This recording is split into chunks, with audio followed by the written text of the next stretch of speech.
আজকে আমি ফেলে দেওয়া নারকেলের আঁচি দিয়ে একটা মিনি প্ল্যান্টার বানাবো। আসলে ইনস্টাগ্রামে বেশ অনেক দিন ধরেই এই মিনি প্ল্যান্টারের ভিডিওটা দেখছিলাম, সেটা দেখে আমার এত ভালো লেগেছে যে নিজেও ট্রাই করতে বসে পড়েছি। তো সবার প্রথমে আমি নারকেলের আঁচিগুলোকে শিরিষ কাগজ দিয়ে ঘষে একদম পরিষ্কার করে নিয়েছি। এরপরে আমার কাছে যেহেতু ক্লে বা হট গ্লু ছিল না, তার জন্য বাড়িতে পড়ে থাকা এমসিল আঠাই ইউজ করেছি।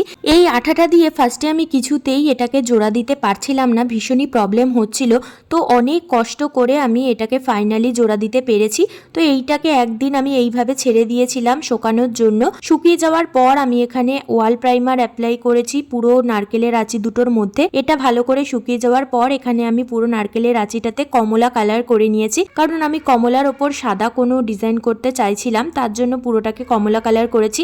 আর এখানে তোমরা দেখতে পাচ্ছ যে নারকেলের আঁচিটা একটু বেঁকা তেরা রয়েছে।